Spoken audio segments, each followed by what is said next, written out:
Alright, what's going on, guys? Kevin here to bring you a brand new video, where today we're going to be going over day 27 of Horror October. So for today's video, actually I think it's day 28. So for today's video, the movie that we decided to watch today, actually, is called Session 9. This is a movie that's on Netflix, that's about like these guys who like explore this I guess like asylum for like mental patients, because it needed to be like cleaned.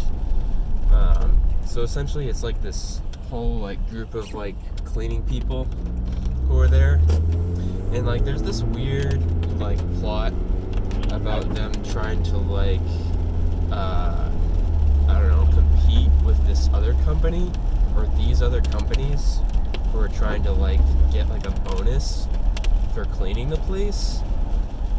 Like, I don't even know, but there's just like some weird plot elements in this that just I feel like don't like add any particular like value to the story, personally. I don't know, but anyways, yeah, this movie is good in like parts, but just has like a lot of like plot elements that I feel like detract from the movie, I'd say. Like this guy finds like money in the asylum, and like I don't know, and like this person has like a nephew who he gets to like work for the asylum, and like there's just like a lot of like side things that are like what does this do for the movie really?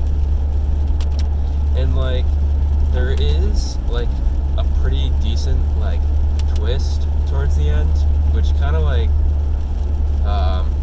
helps it a little bit, but at the same time, like if you're like not into this movie, like you could easily just like turn it off.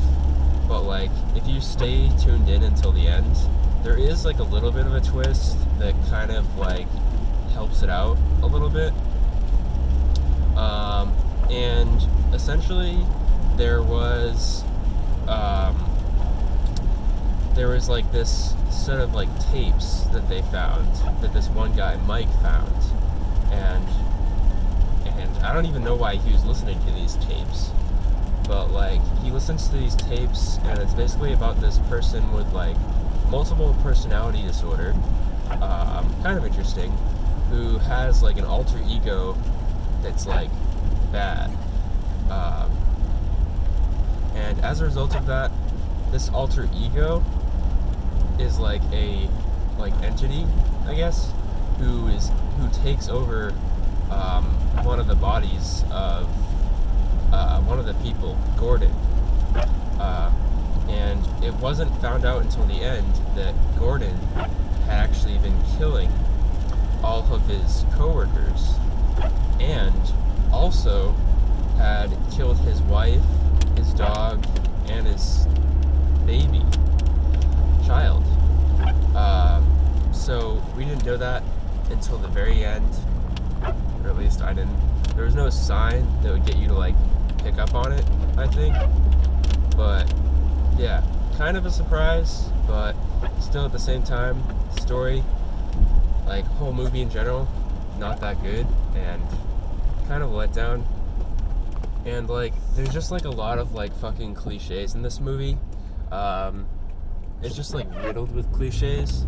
I mean, like, to name like one or two, one of them is like this guy like finds all this money in the asylum and he gets fucked. Like, classic guy finds something cool and then gets fucked cliche.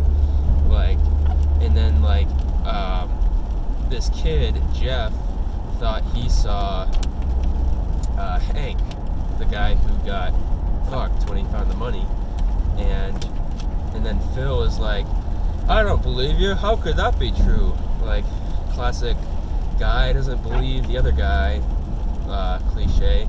Literally, I was talking about that in another one of my reviews, like the classic guy doesn't believe the other guy cliche. And I mean, like, I kind of had high hopes for this movie because it kind of reminded me of Outlast, at least on the surface level, because it was people exploring an old asylum that was abandoned, even though Outlast wasn't abandoned. Or I don't know if they knew it was abandoned, that asylum in Outlast, but either way,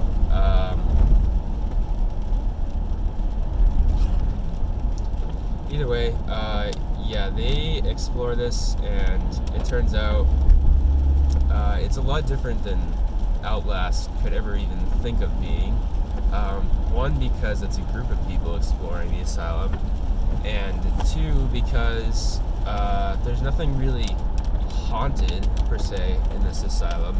It's really just this one entity, Simon, that takes over Gordon and causes him to murder people. And the reason why it's called Session 9 is because of the final session in the video, in the set of tapes that Mike listens to, is called Session 9. So that's the reasoning behind that. But really, it's not that good, and it's pretty watchable all the way through, but in general, I feel like it's not that good, just for the cliches and the story elements feeling out of place pretty often. Yeah, I mean, no big notable performances here, nothing really noteworthy. Yeah. Yeah, I don't know what else to say about this movie. I just did not like it. I just felt really disappointed by it, and yeah, I'm gonna give it a 6.3 out of 10, because I feel like it is still a halfway decent watchable movie, despite all of its flaws. So yeah, that's what I'm gonna give it. But yeah, either way, I hope you guys have enjoyed this video. Make sure to leave a like if you have, and we'll see you guys in the next one.